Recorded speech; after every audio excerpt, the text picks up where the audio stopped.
Donald Trump صاحب کی خود تو یہ خواہش مجھے لگتی ہے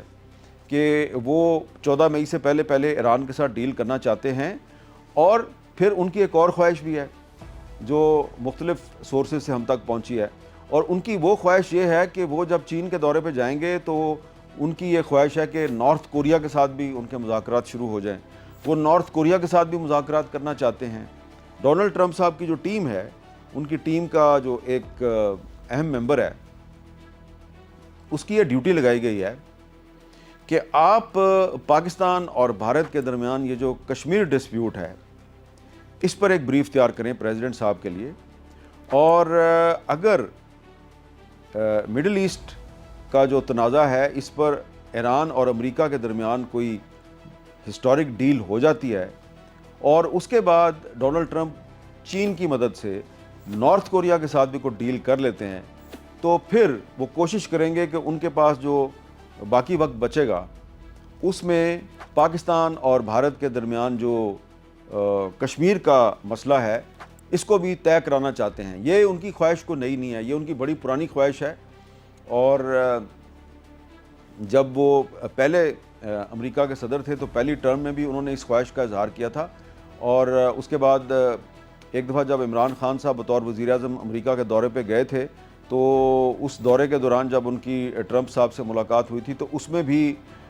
ٹرمپ نے اپنی اس خواہش کا اظہار کیا تھا۔ اور اب مجھے یہ پتہ چلا ہے کہ جو ٹرمپ صاحب کی ٹیم کا ایک اہم ممبر ہے اس کو یہ کہا گیا ہے کہ آپ جو مسئلہ کشمیر کے پاسبل سلوشنز ہیں، امکانی حل، ان پر ایک بریف تیار کریں،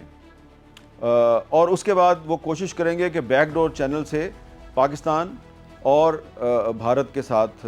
بات چیت شروع کی جائے۔ فی الحال تو ایسا لگتا ہے کہ بھارتی حکومت جو ہے وہ بیک ڈور چینل سے مسئلہ کشمیر کے حل کے لیے ڈونلڈ ٹرمپ کی جو میڈیشن ہے یا ثالثی ہے اس کو قبول نہیں کرے گی۔ تو یہ بات کی بات ہے، پہلے ڈونلڈ ٹرمپ صاحب یہ کوشش کریں کہ یہ جو امریکہ اور ایران کے درمیان اس وقت سیز فائر ہے، یہ سیز فائر قائم رہے، یا تو اس میں ایکسٹینشن ہو جائے یا پھر اس سیز فائر میں ایکسٹینشن کی نوبت نہ آئے، اور اگلے چند دن میں امریکہ اور ایران کے درمیان پاکستان کے ذریعے کوئی ڈیل ہو جائے۔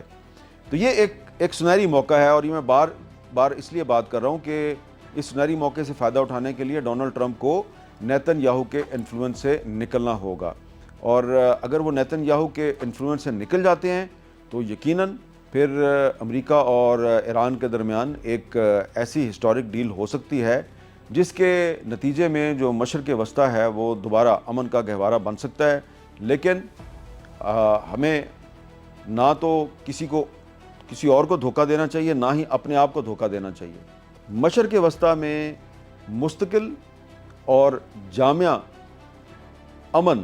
اس وقت قائم ہوگا جب غزہ سے اسرائیلی فوج واپس چلی جائے گی، جب مسجد اقصیٰ سے اسرائیل کا قبضہ ختم ہوگا، اقوام متحدہ کی سیکیورٹی کونسل کی جو فلسطین کے متعلق قراردادیں ہیں ان پر عمل درآمد ہوگا، اور اسرائیل کے جو اس وقت موجودہ وزیر اعظم ہیں نیتن یاہو، ان کا جو گریٹر اسرائیل کا منصوبہ ہے اس پر عمل درآمد کی کوشش بند ہو جائے گی۔ جب یہ سارا ہو جائے گا تو اس کے بعد ہم کہہ سکتے ہیں کہ مڈل ایسٹ میں ایک کمپریہنسو اور پرماننٹ سلوشن کا راستہ نکل سکتا ہے۔ تو یہ جو میں نے آپ کو پرماننٹ اور کمپریہنسو سلوشن بتایا ہے، یہ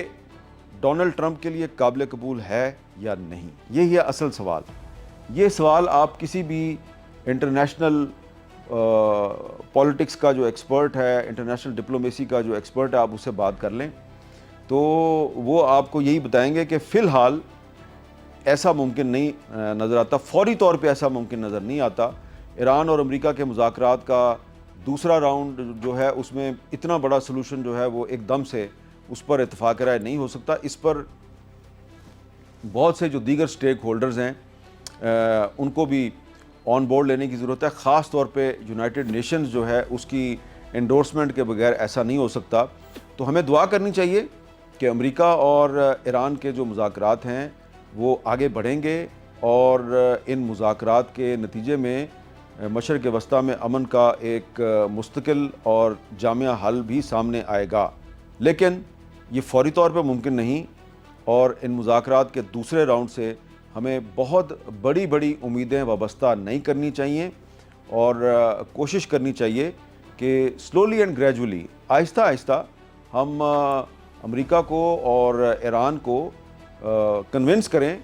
کہ آپ مشرق وسطیٰ کے مستقل اور جامع قیام امن کے حل کے لیے کوئی ایسا راستہ اختیار کریں کہ دونوں فریقین کو فیس سیونگ مل جائے، کچھ فلیکسیبلٹی امریکہ دکھائے، کچھ فلیکسیبلٹی ایران دکھائے، تو اس کے بعد ہی مدر آف آل ڈیلز ہو سکتی ہے۔ بزنس ڈیل میں اور ڈپلومیٹک ڈیل میں بڑا فرق ہوتا ہے۔ ٹرمپ صاحب جو ہیں وہ بزنس ڈیلز کرنے کے تو بڑے ماہر ہیں، لیکن جو ڈپلومیٹک ڈیل ہوتی ہے وہ بزنس ڈیل سے بڑی مختلف ہوتی ہے۔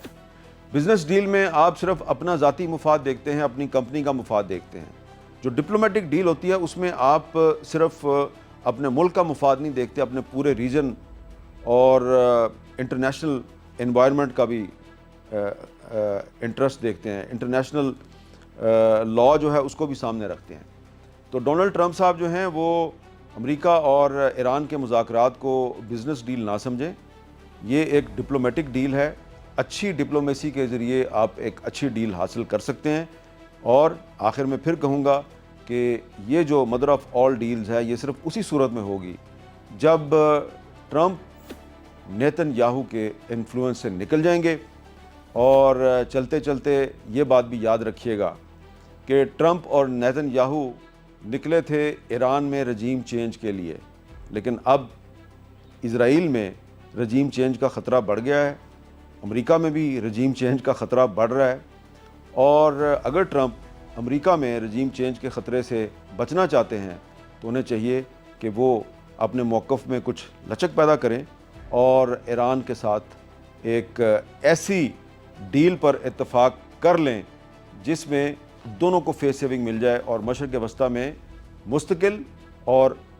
جامع سلوشن کے ذریعے امن قائم ہو جائے۔